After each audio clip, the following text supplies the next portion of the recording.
بسم اللہ الرحمن الرحیم۔ السلام علیکم۔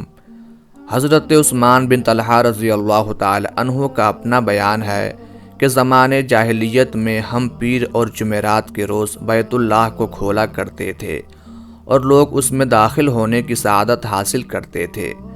دروازہ کھولنا اور بند کرنا حضرت عثمان بن طلحہ رضی اللہ تعالی عنہ کے ذمے تھا، کیونکہ وہی کعبہ کے کلید بردار تھے۔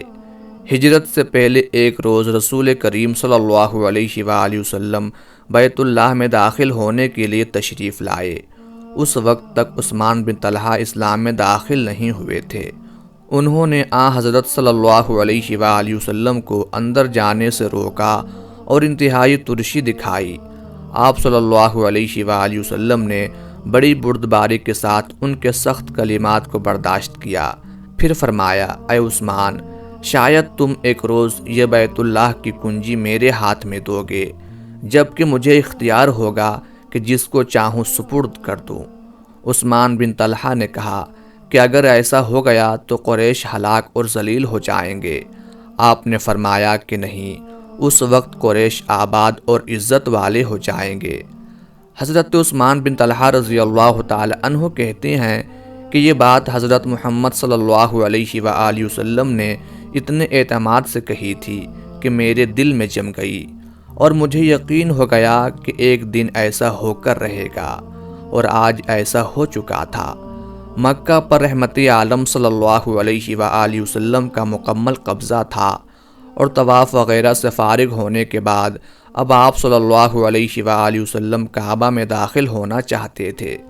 چنانچہ حضرت عثمان بن طلحہ رضی اللہ تعالی عنہ کو بلایا اور چابی طلب کی۔ حضرت عثمان رضی اللہ تعالی عنہ نے کہا، چابی میری ماں کے پاس ہے، میں ابھی لے کر آتا ہوں۔ حضرت عثمان رضی اللہ تعالی عنہ کی والدہ خانہ نشین عورت تھی، ان کو باہر کی صورتحال کا صحیح علم نہیں تھا۔ چنانچہ جب حضرت عثمان رضی اللہ تعالی عنہ نے ان سے چابی مانگی تو انہوں نے کہا، لات و عزیٰ کی قسم، میں ہرگز یہ چابی کسی کو نہ دوں گی۔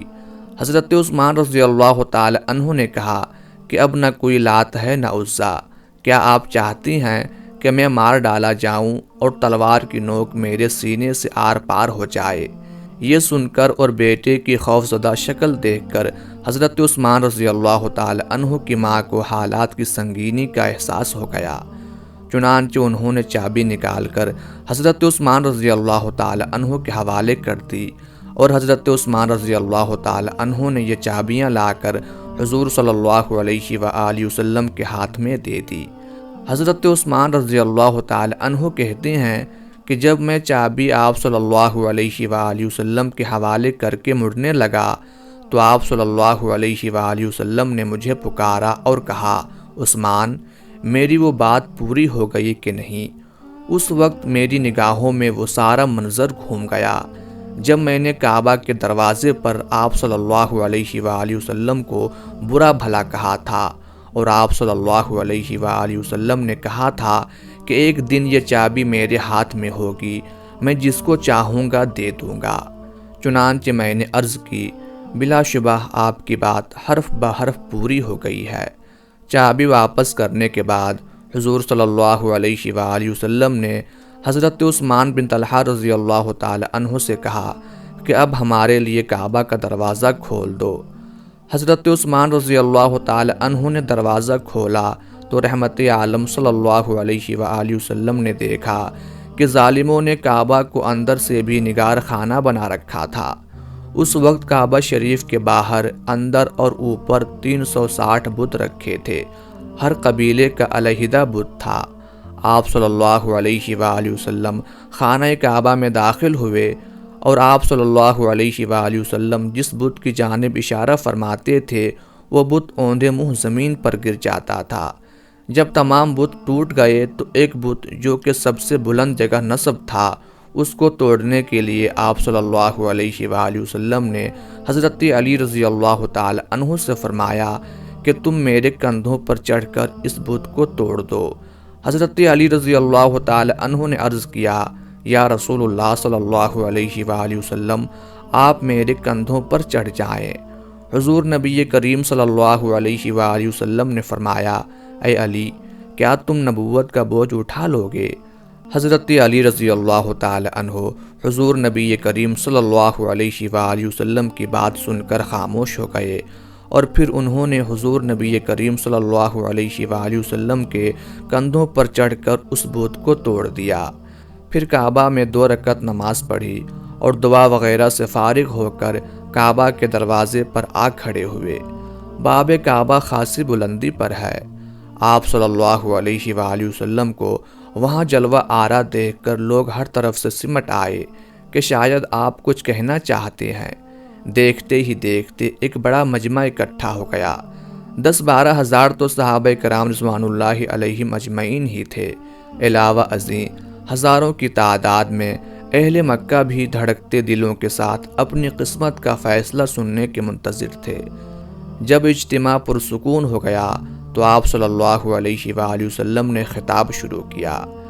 آپ صلی اللہ علیہ وآلہ وسلم کے بے شمار معجزات میں سے ایک معروف معجزہ یہ بھی ہے کہ سامعین کی تعداد خواہ کتنی ہی زیادہ کیوں نہ ہو، ان میں سے دور ترین آدمی کو بھی بغیر کسی ذریعے اور واسطے کے آپ صلی اللہ علیہ وآلہ وسلم کی آواز اسی طرح واضح اور صاف سنائی دیتی تھی جیسے قریب ترین شخص کو۔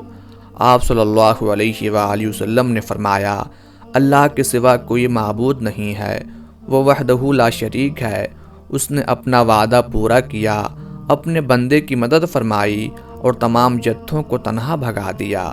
سن لو کہ جن چیزوں پر تم فخر کیا کرتے تھے اور نسل در نسل انتقام اور خون بہا کا سلسلہ جاری رکھا کرتے تھے، وہ سب کچھ میں نے اپنے پاؤں تلے روند ڈالا ہے۔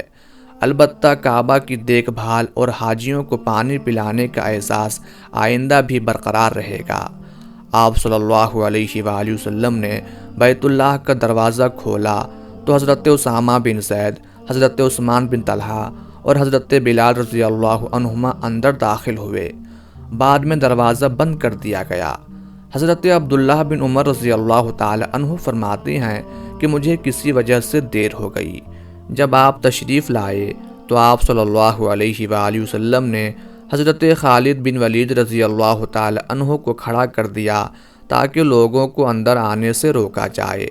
پھر جب آپ صلی اللہ علیہ وآلہ وسلم باہر تشریف لائے تو حضرت عبداللہ بن عمر رضی اللہ تعالی عنہ نے فوراً حضرت بلال رضی اللہ تعالی عنہ سے جو دروازے کے پیچھے کھڑے تھے سوال کیا، آپ صلی اللہ علیہ وآلہ وسلم نے کعبہ میں داخل ہو کر کیا کیا؟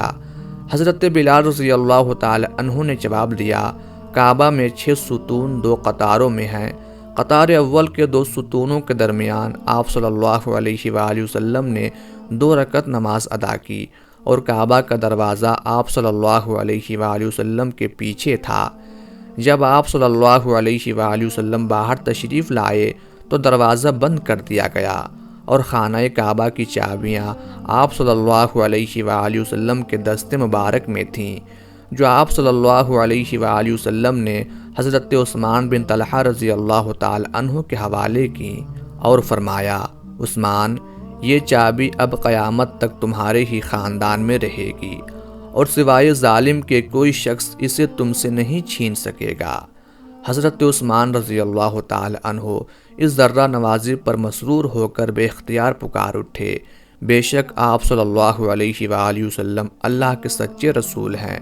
اس بات کے جواب میں آپ صلی اللہ علیہ وآلہ وسلم نے فرمایا، آج نیکی اور وفا کا دن ہے۔ حضرت عثمان رضی اللہ تعالی عنہ اس واقعے کے بعد مسلمان ہو گئے۔